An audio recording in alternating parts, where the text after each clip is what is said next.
Once again, I welcome you all, my dear students, in this second part of tense. I hope you have studied tense in first part nicely and you have understood everything. Today, we will study about second part, as I told you in first video, that we will study about past tense and future tense in this part. So let's start.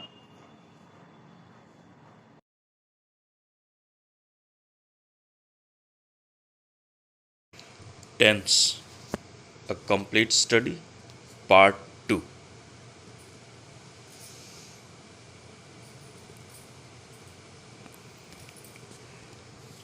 In this part, we will study about past tense and future tense, as I already told you in previous video, and I have already given you definition of all tenses.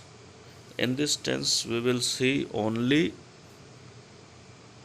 syntax and discuss with examples. Past tense, there are four subparts of past tense. First one is past indefinite tense. What is the syntax for past indefinite tense? For affirmative sentence. Affirmative sentence is also known as positive sentence. Students, मैंने previous video में part 1 जो tense पर हमने दिया था आपको, उसमें सारे टेंस के डेफिनेशन को हम लोगों ने स्टडी किया था. इस पार्ट में हर टेंस का आप सिंटैक्स देखेंगे, सब्जेक्ट कैटेगरी देखेंगे और उसके हेल्पिंग वर्ब, मेन वर्ब, इन सब चीज़ों को हम लोग देखेंगे. तो सबसे पहले पास्ट इंडेफिनिट टेंस ध्यान से देखने की ज़रूरत है. Past indefinite tense positive sentence है. यहाँ इसका सिंटैक्स छोटा सा है, सब्जेक्ट है, second form of main verb plus object and plus complement. You must keep in your mind, students, second form of main verb is only used in past indefinite tense. Once again I am repeating, second form of main verb is always used in past indefinite tense. तो एक बार फिर से देखिए, subject, second form of main verb plus object and plus complement. We are going to explain the example on this syntax. Sunita delivered her speech on the stage. Sunita is subject, delivered is second form of main verb, her speech is object, and on the stage is complement. Mayank scored a brilliant century in last match. In this sentence you can see, students, scored is second form of main verb. Past indefinite positive sentence में कोई helping verb नहीं होता है. Next example is, we studied nicely in third period. They divided the stick into two halves. Anuja sucked the red ink of her refill. Students made too much noise in the class. So you have seen example based on positive sentence of past indefinite tense. Now it's time for negative sentence of past indefinite. यहाँ students आपको ध्यान देना पड़ेगा difference क्या है दोनों sentence के syntax में और वर्ब फॉर्म में. Syntax number 1, subject plus helping verb. अभी आपने पॉजिटिव सेंटेंस में देखा कोई हेल्पिंग वर्ब नहीं होता है, लेकिन नेगेटिव सेंटेंस में आपको हेल्पिंग वर्ब मिलता है, and this helping verb is did not plus first form of main verb. Positive sentence में आपने देखा second form of main verb use होता है, लेकिन नेगेटिव सेंटेंस में जब आपको हेल्पिंग वर्ब मिल रहा है, डिड नॉट लग रहा है, तो first form of main verb use हो रहा है, then object and complement. See the example. You did not solve this problem. Next example. They did not return the bond to me. I didn't scold your sister. और अब हम इसी negative sentence के दूसरे syntax को देखेंगे जिसमें helping verb नहीं होगा। सिंटैक्स है subject plus never plus second form of main verb plus object and complement. यहाँ से एक चीज़ क्लियर है कि आप बिना हेल्पिंग वर्ब के भी नेगेटिव सेंटेंस बना सकते हैं पास्ट इंडेफिनिट टेंस में। और वो नेगेटिव सेंटेंस बनाने के लिए हम जिस वर्ड को यूज़ करते हैं वो है नेवर। जब नेवर शब्द का यूज़ करेंगे, कहने का मतलब यह है कि जब डिड नॉट यूज़ नहीं करेंगे, उस केस में हम वर्ब के सेकेंड फॉर्म को यूज़ करेंगे। नेगेटिव सेंटेंस में स्टूडेंट्स अगर आपने डिड नॉट लगाया तो मेन वर्ब के फर्स्ट फॉर्म को यूज़ करते हैं। अगर आपने नेवर लगाया है तो मेन वर्ब के सेकेंड फॉर्म को यूज़ करते हैं। ये चीज़ें आपको हमेशा ध्यान में रखनी होगी, अदरवाइज़ आपका सेंटेंस रॉन्ग हो जाएगा। एग्जाम्पल से समझते हैं इसको हम। She never attended her classes timely. Hema never stopped her son from abusing. And final example number 3, the crowd never pelted any stone on the police team. तो यहाँ आपने 3 एग्जाम्पल्स देखे हैं और तीनों एग्जाम्पल में आप ये देख सकते हैं कि किस प्रकार से आप यूज़ कर सकते हैं हेल्पिंग वर्ब को और उसके बेस फॉर्म को। Next past indefinite tense interrogative sentence हम लोग स्टडी करेंगे। Past indefinite tense interrogative sentence में स्टूडेंट्स क्या सिंटैक्स है पहले हम उसको देखते हैं। अभी तक आपने पिछले वीडियो में present indefinite tense, present continuous, present perfect continuous tense, सारे टेंस के बारे में स्टडी किया है। और जो सीक्वेंस आपने इंट्रोगेटिव सेंटेंस का उन सारे टेंसेस में देखा था, वही सीक्वेंस आपको यहाँ पर भी मिलेगा और आगे के टेंसेस में भी मिलेगा। इंट्रोगेटिव सेंटेंस के लिए सीक्वेंस क्या है? सबसे पहले हम हेल्पिंग वर्ब यूज़ करते हैं, उसके बाद सब्जेक्ट यूज़ करते हैं। अगर इंट्रोगेटिव नेगेटिव है तो सब्जेक्ट के बाद नॉट लगाएंगे, उसके बाद बेस फॉर्म लगाएंगे, मतलब वर्ब के फर्स्ट फॉर्म को यूज़ करेंगे, then object and complement we will use. Let's see the example. Helping verb क्या है आपके पास्ट इंडेफिनिट टेंस का? It is did. तो सबसे पहले हम डिड से सेंटेंस को स्टार्ट करेंगे। और एक बात मैं बता दूं आपको कि जिस किसी क्वेश्चन को हम सीधा हेल्पिंग वर्ब से स्टार्ट करते हैं वो येस नो टाइप का क्वेश्चन होता है। मतलब अगर आप उसका आंसर देना चाहेंगे तो येस या नो में दे सकते हैं। क्वेश्चन है did they arrange the meeting properly. अगर इसको मैं बताऊं आपको कि हिंदी में अगर इसका क्वेश्चन बनेगा तो क्या शब्द से बनेगा। तो अगर हम किसी चीज़ को क्या से पूछते हैं, स्टार्ट करते हैं, तो उसका आंसर हम यस या नो में दे सकते हैं। Did they arrange the meeting properly, you can reply yes और नो। तो आपने सिंटैक्स देखा, सबसे पहले हम डिड यूज़ करेंगे यानी कि हेल्पिंग वर्ब यूज़ करेंगे, फिर सब्जेक्ट है, उसके बाद नॉट है, मेन वर्ब का फर्स्ट फॉर्म, ऑब्जेक्ट और कॉम्प्लीमेंट, उसी को फॉलो करता हुआ ये आपका एग्जाम्पल है। Next example number 2, did Mohan enjoy his journey with you. Did I not Warne you against the threat. अब हम दूसरे सिंटैक्स को स्टडी करेंगे। दूसरा सिंटैक्स क्या कहता है? सबसे पहले क्वेश्चन वर्ड आएगा, तो question word, then helping verb, then subject, and if this sentence is also having negative thing means negative interrogative it is, तो we will use not after subject, जैसे आपने फर्स्ट सिंटैक्स में भी देखा है subject के बाद नॉट लगाते हैं। और अगर ये सिर्फ इंट्रोगेटिव है, इंट्रोगेटिव नेगेटिव नहीं है, तो हम नॉट का यूज नहीं करेंगे। फिर base form, object and complement. Example, जब भी क्वेश्चन वर्ड से हम सेंटेंस स्टार्ट करते हैं इंग्लिश में, तो हिंदी में इस क्वेश्चन वर्ड को सेंटेंस के बीच में हम पाते हैं। Example, where did you send your child? Why did you not submit the report in my office? How did she not obey your parents? तो ये सारे एग्जाम्पल्स हैं, आप देख सकते हैं।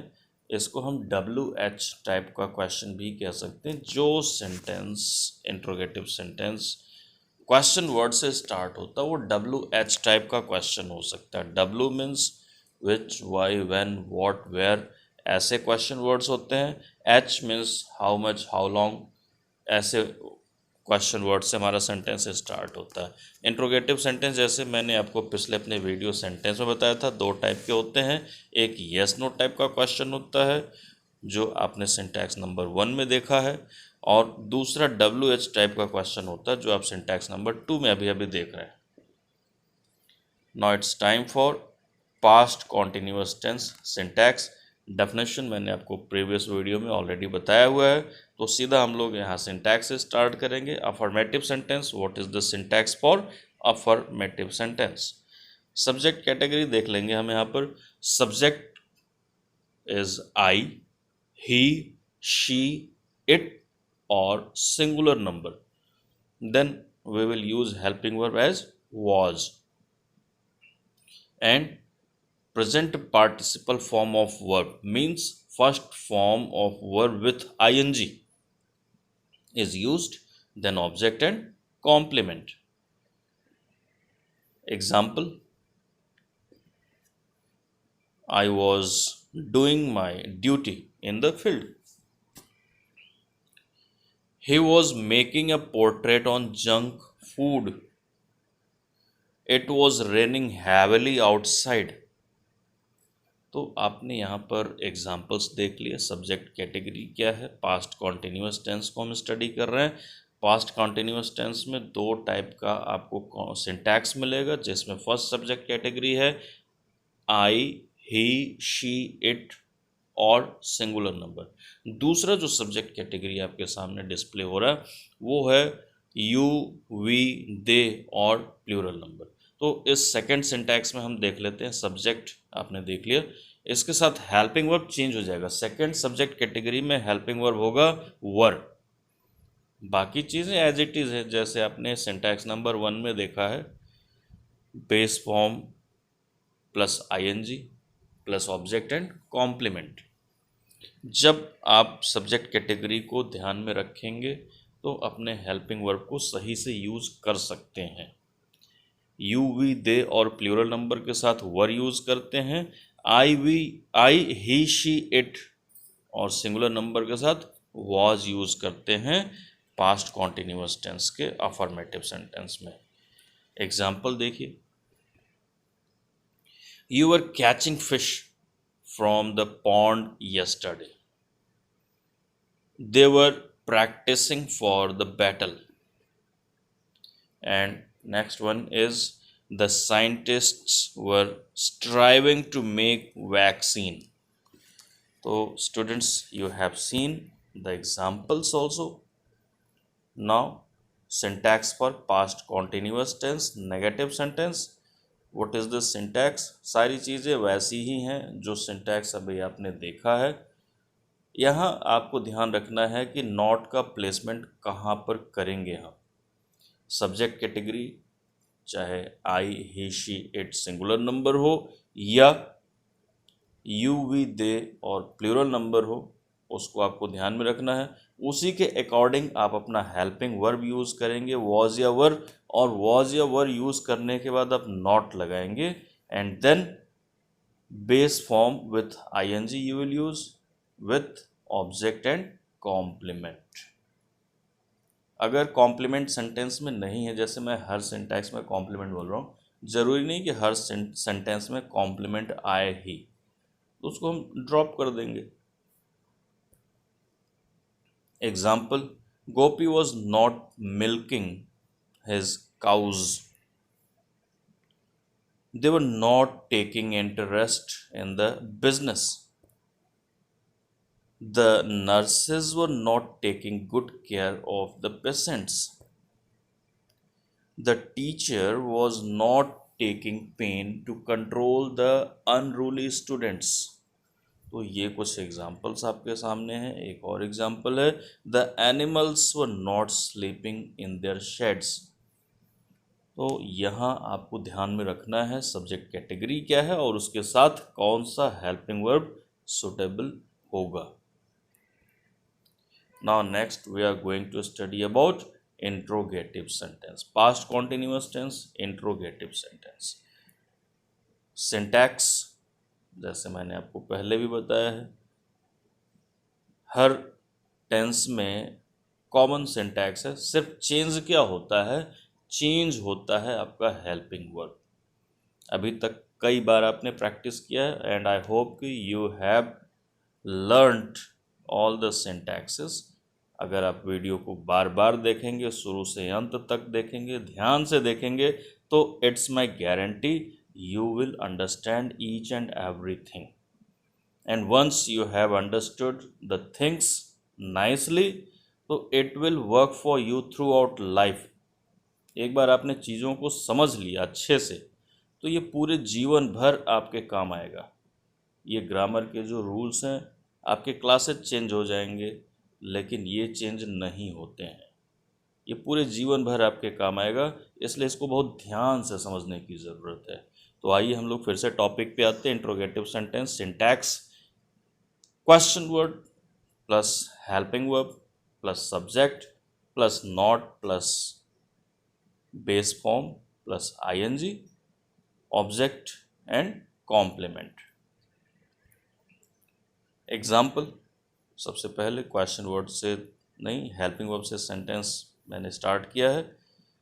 एग्जाम्पल है, were you staying in the hostel? Second example, who was supporting your team there? ये क्वेश्चन वर्ड से स्टार्ट हुआ है। Was she not practicing enthusiastically in the games? Where were the dancers doing their rehearsal?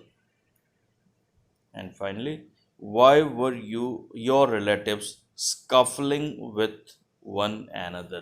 My dear students, अगर आपको किसी word की meaning समझ में ना आ रही हो, तो मैंने पहले भी आपसे रिक्वेस्ट किया, मैं फिर रिक्वेस्ट कर रहा हूँ कि डिक्शनरी का सहारा लें, आप सारे वर्ड्स की मीनिंग को समझें, सेंटेंस के मीनिंग को समझें, तभी आप अच्छे से समझ पाएंगे चीज़ों को। आपको हर समय सीखने की जिज्ञासा होनी चाहिए। You must be keen to learn the things. As much as you will increase your vocabulary, you will be a good learner and expert in your subject also. Now syntax for past perfect tense.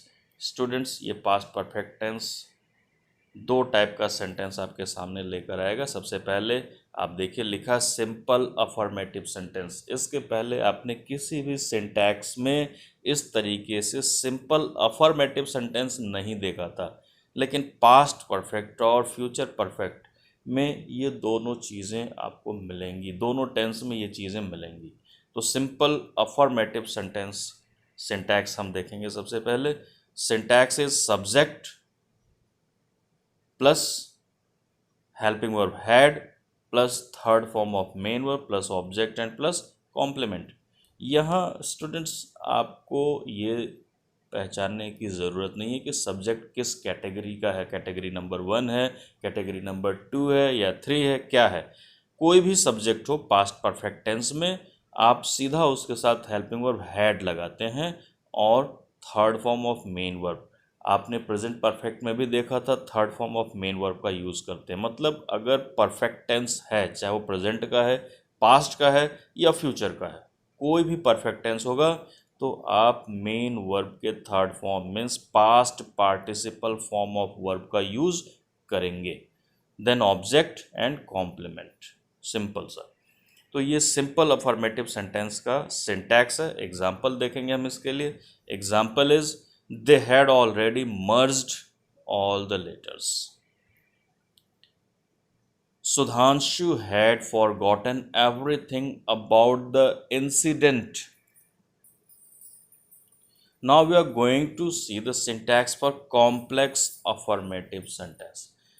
My dear students, जब मैंने पिछला video आप लोगों को share किया था sentence ए complete study पर, तो उसमें आपको पहचान बताया था सिंपल सेंटेंस का पहचान, कंपाउंड सेंटेंस का पहचान और कॉम्प्लेक्स सेंटेंस का पहचान। वो कॉम्प्लेक्स सेंटेंस एक बार हम फिर यहाँ पर स्टडी करेंगे। पास्ट परफेक्ट टेंस में, अफर्मेटिव सेंटेंस में हम कॉम्प्लेक्स सेंटेंस को स्टडी करने जा रहे हैं। कॉम्प्लेक्स सेंटेंस कैसे बनता है वो इस सिंटैक्स से आपको समझ में आ जाएगा। जो सिंटैक्स है, सबसे पहले हम पास्ट परफेक्ट टेंस का सेंटेंस लिखते हैं, इसके बाद बिफोर या व्हेन शब्द का यूज़ करते हैं और फिर अगला जो पार्ट है वो पास्ट एंड डेफिनेट टेंस में लिखते हैं। मतलब ये एक ऐसा सेंटेंस हम बनाएंगे जिसमें दो टेंस को यूज़ करेंगे और दोनों टेंस को ज्वाइन करने के लिए जो कनेक्टर यूज होगा वो बिफोर या व्हेन होगा। आई रिपीट, कॉम्प्लेक्स सेंटेंस में हम जो पहला सेंटेंस का सिंटैक्स पढ़ रहे हैं उसमें सबसे पहले पास्ट परफेक्ट टेंस होगा, second part past indefinite tense का होगा और दोनों पार्ट को ऐड करेंगे व्हेन या बिफोर से। ये कंडीशन आता कब है? ये कंडीशन तब आता है जब पास्ट में आपने कोई काम देखा और वो काम दो पार्ट में डिवाइड था। एग्जाम्पल के तौर पर जैसे मैं ये कहता हूँ कि स्कूल पहुँचने से पहले मैंने अपना काम कर लिया था, तो यहाँ पहले यानी कि बिफोर वर्ड का यूज़ हो रहा है। आपको ये पहचानना होगा कि कौन सा क्लॉज प्रिंसिपल क्लॉज है, which particular clause is principal clause, क्योंकि जो प्रिंसिपल है उसी के ऊपर दूसरा यानी कि सेकेंडरी क्लॉज क्या होगा, डिपेंडेंट होगा। तो जब पहला काम हो जाएगा तभी दूसरा होगा, तो उसको करने के लिए हम इस सिंटैक्स का यूज़ करते हैं। Present perfect tense, present perfect tense syntax अभी आपने देखा। सब्जेक्ट यूज़ करते हैं, then helping verb had, then third form of main verb plus object and complement. This one we will use, after this we will use before और when, and after this we will use past indefinite tense. Past indefinite tense में क्या करेंगे हम? Past indefinite tense में हम use करते हैं subject को, क्योंकि सेंटेंस ये अफर्मेटिव यानी कि पॉजिटिव है, तो बेस फॉर्म के वर्ब के सेकंड फॉर्म को हम यूज़ करते हैं, means past form of verb use करेंगे, and then object and complement. It will be clear with this example. Passengers had boarded in the compartment. This part belongs to past perfect tense.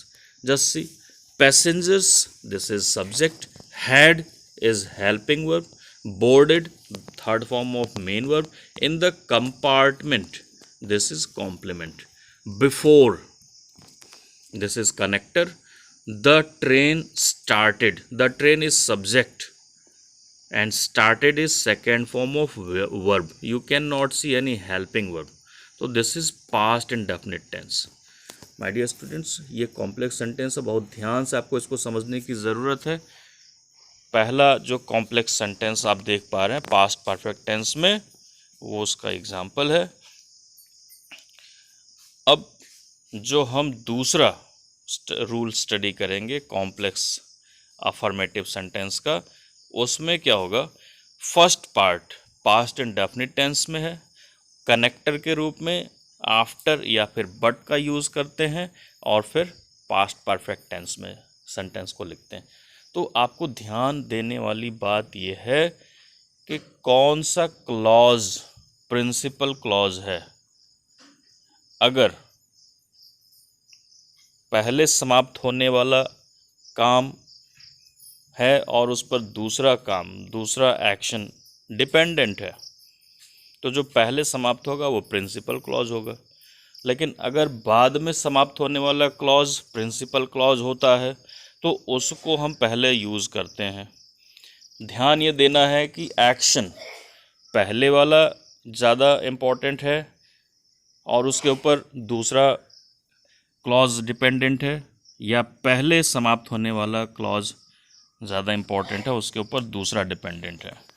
Sentence में चाहे हिंदी में हो या English में हो, आपको ये पहचानने की ज़रूरत होती है कि क्लॉज कौन सा प्रिंसिपल क्लॉज है। जो प्रिंसिपल क्लॉज होगा हम उसी को पहले लिखते हैं और सबऑर्डिनेट क्लॉज को बाद में लिखते हैं। तो यहाँ past indefinite tense principal clause के रूप में आ जाएगा, इसीलिए पहले है, और आफ्टर या बट का यूज़ करेंगे कनेक्टर के रूप में, और उसके बाद पास्ट परफेक्ट टेंस को हम यूज़ करेंगे। एग्जाम्पल से क्लियर होगा थोड़ा सा आपको। We went there after they had sold the property to the dealer. We went there आप देख सकते हैं पास्ट इंडेफिनिट टेंस में लिखा हुआ है इसको। उसके बाद आप देख सकते हैं आफ्टर कनेक्टर के रूप में है, और बाकी का जो पार्ट है वो पास्ट परफेक्ट टेंस में है। They had sold the property to the dealer, मतलब उनके डीलर से प्रॉपर्टी बेचने के बाद हम वहाँ गए। अब जैसे ये बाद जो शब्द आ रहा है, आफ्टर जो शब्द आ रहा है, बाद वाला काम आपका क्या होगा, प्रिंसिपल क्लॉज होगा। इसी वजह से इसको हमने पहले रखा है, और जो काम पहले हो चुका है वो इस सेंटेंस में सबऑर्डिनेट क्लॉज है, इस वजह से इसको हम बाद में रख रहे हैं।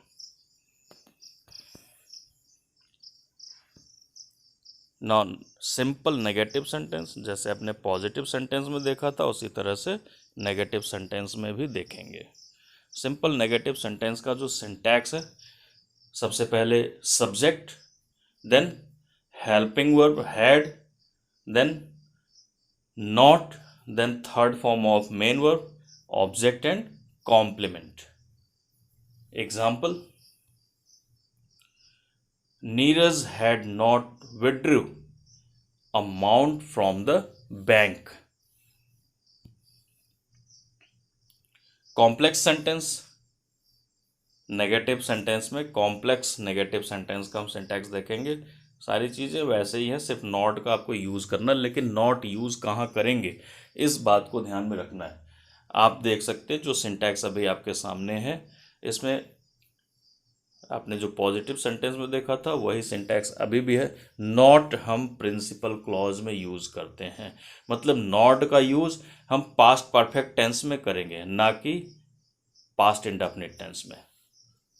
तो पास्ट परफेक्ट टेंस है, उसके बाद आप कनेक्टर देख सकते हैं, बिफोर या फिर येट आ सकता है, और फिर past indefinite tense. Example, the batsman hadn't hit the ball very hard yet the fielder caught it। अब हम दूसरा सिंटैक्स देखेंगे कॉम्प्लेक्स नेगेटिव सेंटेंस का। इसमें आपका principal clause past indefinite tense है, उसके बाद आफ्टर या व्हेन यूज़ करते हैं, फिर पास्ट परफेक्ट टेंस यूज़ करते हैं।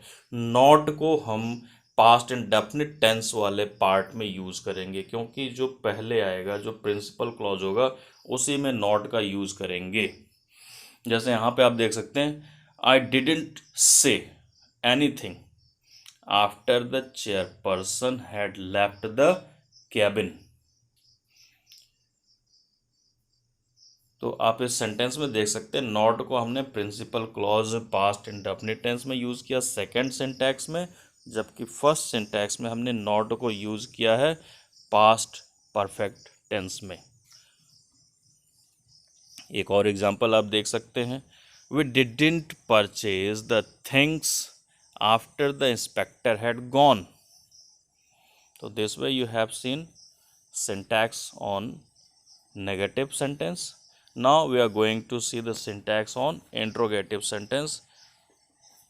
सिंपल इंट्रोगेटिव सेंटेंस का सिंटैक्स सबसे पहले आप देख सकते हैं, जैसे मैंने आपसे पहले भी कहा, मैं फिर कह रहा हूँ कि सिंटैक्स जो है कॉमन रहता है, सिर्फ चेंज क्या होता है, हेल्पिंग वर्ब और मेन वर्ब। तो यहाँ पर आपका जो हेल्पिंग वर्ब है आप जान रहे हैं हैड है, main verb third form use करते हैं। Example, where had your customer gone with that person. Next syntax for complex interrogative sentences, past perfect tense plus before plus past indefinite tense। जो हम helping verb या question word use करेंगे वो past indefinite tense का नहीं होगा बल्कि past perfect tense का होगा। एग्जाम्पल से समझते हैं इसको। Had Pushkar presented the plan when the delegates came? Had Pushkar presented the plan when the delegates came? यहाँ past perfect tense का जो helping verb है हमने उसको पहले रखा है, जबकि आप interrogative sentence complex interrogative sentence syntax number 2 को देखेंगे, यहाँ पर सबसे पहले पास्ट इंडेफिनिट टेंस है, then after and then past perfect tense. तो यहाँ आपका जो सेंटेंस स्टार्ट होगा वो हेल्पिंग वर्ब से स्टार्ट होगा, और अगर क्वेश्चन वर्ड है तो पहले क्वेश्चन वर्ड आएगा। जैसे एग्जांपल में आप देख सकते हैं, why did she call off the strike after the manager had refused the demand of workers. Question mark लगेगा, बाय मिस्टेक फुल स्टॉप लग गया है यहाँ पर। तो you have seen about past perfect tense. Now we are going to see past perfect continuous tense. आपको अगर चीज़ें समझ में कम आए तो बार बार वीडियो देखना चाहिए। फिर भी अगर प्रॉब्लम है तो feel free to talk to me, I am always available. Past perfect continuous tense affirmative sentence, सबसे पहले क्या सिंटैक्स है हम उसको देखेंगे। सिंटैक्स में subject, then helping verb had been, then first form with ING and then object, and after object we use since और for. ये जो सिंस और फॉर शब्द का यूज है ये टाइम को दिखाने के लिए, पॉइंट ऑफ टाइम या पीरियड ऑफ टाइम दिखाने के लिए यूज़ किया जाता है, जो कि परफेक्ट कॉन्टिन्यूअस टेंस की सबसे बड़ी पहचान होती है। और फिर कॉम्प्लीमेंट हम यूज़ करते हैं। Example, Radha had been playing the flute of Krishna for 2 hours in the orchard. कहाँ सिंस का यूज़ करेंगे, कहाँ फॉर का यूज़ करेंगे, that I have already told you in previous video. Commentators had been criticizing the irresponsible attitude of the board since Monday. The insurance agents had been demonstrating the plan since 3 p.m. Now we are going to see the syntax for negative sentence. Negative sentence सबसे पहले क्या करते हैं हम, जो perfect continuous tense है आप देखते हैं कंपाउंड हेल्पिंग वर्ब होता है। कंपाउंड हेल्पिंग वर्ब मीन्स 2 शब्द या 2 से ज़्यादा शब्दों का हेल्पिंग वर्ब होता है। अभी आपको नॉट यूज़ करना, तो जो मेन हेल्पिंग वर्ब है, जो main word of helping verb है, जैसे हैड है, उसके बाद नॉट लगाते हैं। समझते हैं यहाँ पर सिंटैक्स में क्या, subject plus helping verb had not been. आपने अफर्मेटिव सेंटेंस में हैड बीन देखा था, तो हैड बीन नॉट नहीं लगा सकते, that is wrong. Had not been ऐसे हम यूज करेंगे तो वो सही होगा। तो subject plus helping verb had not been, then first form of main verb with ing, then object, and after object we use since or for, and finally complement. Let's see what is the example for this syntax. Example number 1, the shop owner had not been taking my complaint seriously for 2 days. The sellers had not been selling the boat with rudder since morning. And number 3, example number 3, the mountaineer had not been using oxygen cylinder for an hour. तो आपने देख लिया interrogative sentence. अब आ गया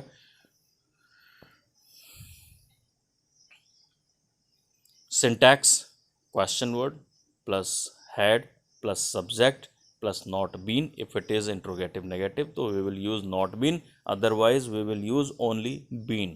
Then present participle form of verb means base form with ing, then object plus since or for, and then complement with question mark. Let's see what is the example. Example is, how had the swimmer been drowning in the pool for 5 minutes? Had the greengrocer been captivating the customers since January? Where had the sprinter not been running smoothly for 3 days? So these were the examples which you have seen. Now we are going to start future tense. Future tense में सबसे पहले हम study करेंगे future indefinite tense को, और future indefinite tense का जो syntax है पॉजिटिव सेंटेंस का वो इस प्रकार से है आपके सामने। सबसे पहले हम सब्जेक्ट देखते हैं। सब्जेक्ट कैटेगरी पहचानना ज़रूरी है। हर टेंस में अपनी एक सब्जेक्ट कैटेगरी होती है। स्टूडेंट्स, आपको वो सब्जेक्ट कैटेगरी हमेशा ध्यान में रखना चाहिए। फर्स्ट कैटेगरी का जो सब्जेक्ट है उसमें हम आई और वी को देखते हैं। मतलब अगर सब्जेक्ट आई और वी में से कोई भी है तो हेल्पिंग वर्ब के रूप में हम शैल को यूज़ करेंगे। जनरल केस में, नॉर्मल केस में आई और वी के साथ हेल्पिंग वर्ब शैल का यूज़ होता है। Then we use base form of main verb means first form of verb, then object and complement. Let's see what is the example for this. Example is, I shall take hot milk at night. Next, we shall visit the spot very soon. Now, second syntax, subject category जो second syntax के लिए है, I और we को छोड़कर बाकी सब होते हैं। Means he, she, it, you, they, singular number, plural number, कुछ भी हो सकता है। फर्स्ट कैटेगरी का सब्जेक्ट आई और वी है। सेकंड कैटेगरी का सब्जेक्ट आई और वी को एक्सक्लूड करके बाकी सारे होते हैं। He, she, it, you, they, singular number, plural number, कुछ भी। Then helping verb will. Normal case में हम हेल्पिंग वर्ब सेकंड कैटेगरी के साथ विल यूज़ करते हैं। फिर बेस फॉर्म यूज़ करते हैं means present form of verb, then object and complement. Example, Anurag will give his speech tomorrow. Suresh will love to hit sixes. Now negative sentence, what is the syntax for negative sentence? Subject category आप देख चुके हैं। सबसे पहले subject लगाते हैं, फिर helping verb will या शैल लगाते हैं, उसके बाद नॉट लगाएंगे, फिर बेस फॉर्म, फिर object and complement. And examples before you. First example, we shall not move ahead without getting permission. Riya will not accept her fault in the court. You will not get promotion for next rank. Rank के spelling में एक mistake है, RANT लिखा है, होगा RANK, rank. Hemant will not continue his career in medical field. I shan't is short form of shall not. I shan't ignore such misbehavior. तो आपने negative sentence को देख लिया। Now we are going to see interrogative sentence. Syntax common है, सिर्फ helping verb आप देख सकते हैं। हेल्पिंग वर्ब के रूप में विल या शैल यूज होगा। सब्जेक्ट कैटेगरी आपने पहले ही देख लिया है। तो let's see what is the example. When will you pay back my amount? How shall we stay in that slum? Will you not lend me your book? Shall I proceed the meeting now? Why shan't I go there without my friends? So these were the examples which you have seen. Now we are going to see future continuous tense. Subject category आपने जो अभी पहला देखा है future indefinite tense में, वही subject category यहाँ पर भी फॉलो होगा। हेल्पिंग वर्ब चेंज हो जाएगा। फर्स्ट सब्जेक्ट कैटेगरी आई और वी है, इसके साथ helping verb shall be use होगा। बेस फॉर्म में आईएनजी यूज करेंगे, then object and complement. What is the example? I shall be inviting my downline for meeting. Syntax number 2, subject category he, she, it, you, they, singular number or plural number. Then helping verb will be plus present participle form of verb means first form with ing, then object and complement. Example: Reena will be preparing for her competitive exams. Now we are going to see interrogative sentence. What is the syntax for interrogative sentence? Subject plus helping verb will or shall plus not plus be plus first form of main verb plus ing, then object and complement. Let's see what is the example. Anugya will not be complaining against you. We shan't means shortcut of shall not. We shan't be shifting our belongings from this room tomorrow. Children won't is shortcut of will not. Children won't be studying their main course book at home. The instructor will not be following the norms of the institution properly. Now we are going to see interrogative sentence. Let's see what is the syntax for interrogative sentence. Question word plus helping verb will or shall plus question word plus helping verb will or shall plus subject plus not plus be plus present participle form of verb plus object and complement. Examples: will he not be collecting the tickets at bus station? Shall we not be enjoying the landscape of Kashmir? How will you be adjusting the unemployed people in your company? So these were the examples of future continuous tense. Now we are going to see about future perfect tense. Simple affirmative sentence, जैसे अभी आपने past में देखा था उसी तरीके से हम फ्यूचर में देखने जा रहे हैं। सिंपल और कॉम्प्लेक्स दो टाइप के सिंटैक्सेस आपको देखने को मिलेंगे। तो सबसे पहले फ्यूचर परफेक्ट टेंस में क्या है syntax? Subject plus helping verb will और shall plus have plus base form plus third form of main verb plus object and complement. Example के तौर पे देखिए, example is I shall have finished my work till Thursday. Complex affirmative sentence number 1 subject then helping verb will और shall plus have plus third form of main verb plus object plus complement plus before plus subject plus first form of main verb plus s or es as per the subject and plus object. मतलब ये है कि जो हमारा principal clause होगा वो future perfect tense में होगा, उसके बाद कनेक्टर के रूप में हम बिफोर यूज़ करेंगे, बिफोर के बाद जो हमारा सबऑर्डिनेट क्लॉज होगा वो प्रेजेंट इंडेफिनिट टेंस में होगा। Means future perfect tense plus before plus present indefinite tense, ये सिंटैक्स होगा, ये आपको ध्यान में रखना होगा। Example, we shall have reached there before she leaves the room.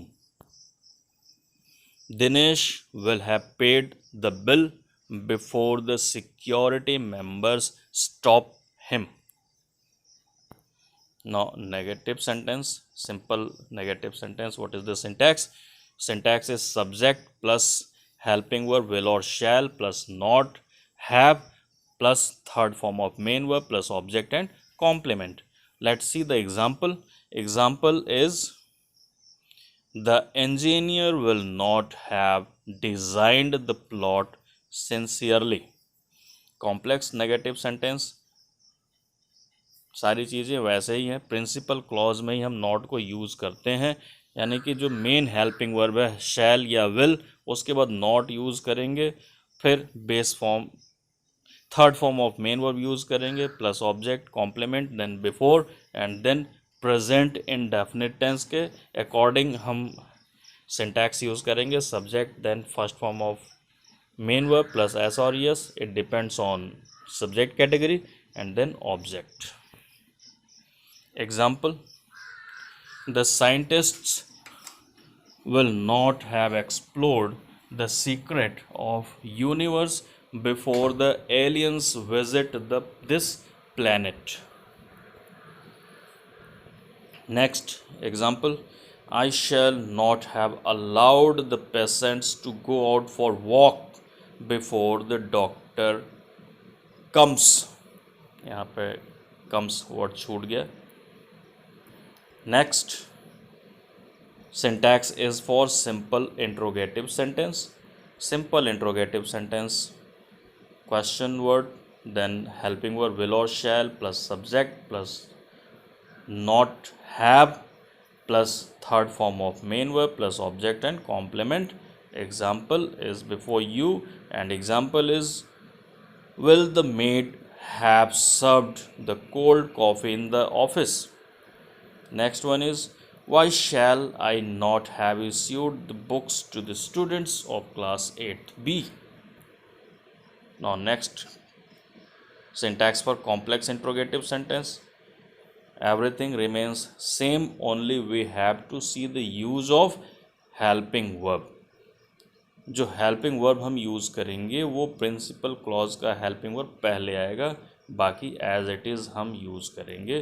देखिए example, which opportunity will you not have availed before the management promotes you?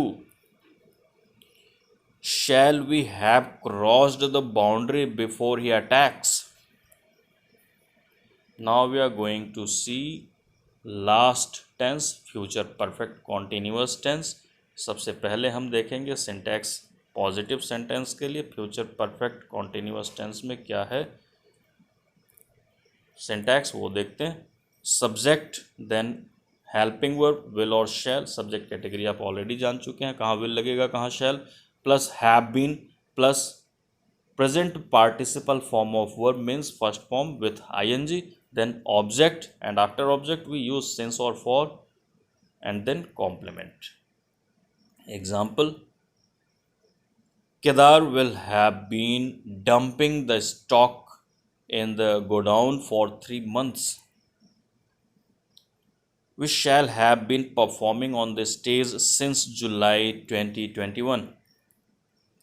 The boys will have been swimming in flooded river for half an hour. We shall have been waiting for him since Monday. So these were the examples for positive sentence. Now we are going to see the syntax for negative sentence with example. Syntax is subject plus helping verb will or shall plus not have been, then present participle form of verb means first form with ing, then object, and after object since or for, and complement. Example: she will not have been working hard for 2 years. You will not have been suffering from COVID 19 for 3 weeks. Cows will not have been grazing in the ground since 4 o'clock. Now we are going to see the syntax for interrogative sentence, and the syntax is this: question word plus helping verb will or shall plus subject, and if required we'll use not, then have been, then base form with ing, then object, and after object we see the use of since or for time, and now complement. See the examples. Why will they have been wasting their time since 5 o'clock? Where will the boys have been sleeping since 9 p.m.? Shall we not have been preparing our project model for 4 days? So these were the examples based on this syntax. Now the tense is over. Thank you very much. If you are having problem, you see the video again and again from beginning till end. Thank you.